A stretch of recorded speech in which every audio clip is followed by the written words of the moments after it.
अस्सलामुअलैकुम aspirants. Aspirants दुनिया की 88% जो आपकी इंटरनेशनल ट्रेड है, बाइंग और सेलिंग, वो डॉलर करेंसी में होती है।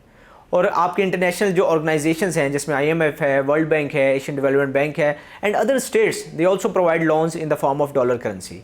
और तीसरा जो आपका इकोनॉमिक इंडिकेटर है किसी भी स्टेट की वैल्यूएशन को देखने का, वो भी आपका डॉलर्स है। तो डॉलर करेंसी में ऐसा क्या है जो बाकी करेंसीज़ में मौजूद नहीं है कि जिसकी वजह से आज डॉलर की इतनी ज़्यादा सिग्निफिकेंस है। तो इस चीज़ को समझने के लिए हमें ब्रेटन वुड्स कॉन्फ्रेंस की तरफ जाना पड़ेगा, जो कि 1944 में होती है। और उस वक्त ये तय पाता है कि अमेरिकन करेंसी को यूटिलाइज़ किया जाएगा इंटरनेशनल ट्रेड के तौर पे, और इस ट्रेड के नतीजे में जो बिज़नेस ट्रांजैक्शंस होंगी वो सारी की सारी अमेरिकन डॉलर के अंदर होगी।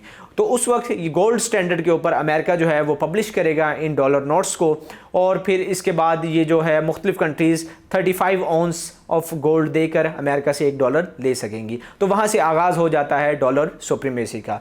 लेकिन 1972 के अंदर एक वाक़या नोरमा होता है वियतनाम वॉर की सूरत में और मिडल ईस्ट के क्राइसिस की सूरत में, और इसके साथ साथ जो इकोनॉमिक डाउनफॉल अमेरिका का चल रहा होता है। तो उसके नतीजे में जो प्रेसिडेंट निक्सन होते हैं वो क्या करते हैं, ये गोल्ड स्टैंडर्ड को ख़त्म कर देते हैं। यानी कि जो उन्होंने वादा किया होता है कि अमेरिका जो है वो उतने ही डॉलर पब्लिश करेगा या प्रिंट करेगा जितने उनके पास गोल्ड रिजर्व्स हैं, वो उस वादे को ख़त्म कर देते हैं। और वहाँ से आगाज़ करते हैं कि आज के बाद जिसके अंदर जितनी कैपेबिलिटी है वो उतने अमेरिकन, यानी कि अमेरिका पास कैपेबिलिटी है वो जितने मर्जी चाहे अमेरिकन डॉलर्स प्रिंट कर सकता है। लेकिन उन्होंने एक पॉलिटिकल एंड डिप्लोमेटिक मूव ये खेला कि उन्होंने सऊदी अरब के साथ और ओपेक कंट्रीज़ के साथ पेट्रो डॉलर का मुआहदा कर लिया। यानी कि उन कंट्रीज़ को आमादा कर लिया कि इंटरनेशनल ट्रेड जितनी भी है वो किस में होगी, डॉलर करेंसी में होगी। यही वजह है कि आज भी डॉलर की सुप्रीमेसी जारी है और इसकी सिग्निफिकेंस कम नहीं हो सकी।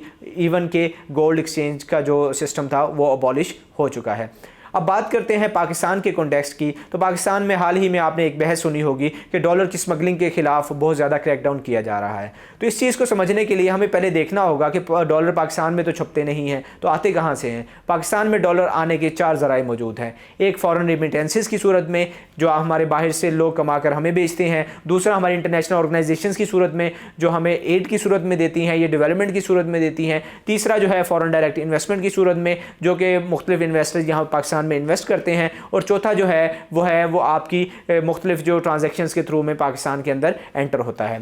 तो इसकी स्मगलिंग की बात की जाए तो पाकिस्तान के अंदर आपको पता है कि रिसेंटली तालिबान गवर्नमेंट आई है अफ़गानिस्तान के अंदर, तो उसकी वजह से बहुत ज़्यादा एक हमारा पॉलिटिकल अपरिफ्ट भी नज़र आया है इस साउथ एशिया के रीजन के अंदर। तो उसके नतीजे में बहुत ज़्यादा जो है वो इलीगल स्मगलिंग हो रही है पाकिस्तान की पोरस बॉर्डर से, किसकी तरफ, अफ़गानिस्तान की तरफ। दूसरा जो चैनल है वो ईरान की तरफ भी बहुत ज़्यादा स्मगलिंग होती है। और इस स्मगलिंग के नतीजे में क्या होता है कि पाकिस्तान के अंदर जो है वो डॉलर की कमी हो जाती है। और ये डिमांड एंड सप्लाई का जो प्रोसेस है, इसकी वजह से ये होता है कि पाकिस्तान के अंदर जो डॉलर्स होते हैं वो कम मिकदार में रह जाते हैं, और इसके नतीजे में पाकिस्तान की जो रुपये की वैल्यू है वो बहुत ज़्यादा डिक्लाइन का शिकार हो जाती है, जिसकी वजह से डिवैल्यूएशन ऑफ करेंसी हो जाती है। और इसका इम्पैक्ट ये जनरेट होता है कि हमारे पास इंपोर्ट करने के लिए, यानी कि बाहर से कुछ ख़रीदने के लिए डॉलर्स कम पड़ जाते हैं। और उसके नतीजे में क्या होता है, हमारा एक करंट अकाउंट डेफिसिट क्रिएट हो जाता है। और इस करंट अकाउंट डेफिसिट के साथ ही क्या हो जाता है, हमारे फॉरेन डायरेक्ट इन्वेस्टमेंट भी कम हो जाती है, हमारे इकोनॉमिक इंडिकेटर्स ख़राब होना शुरू हो जाते हैं।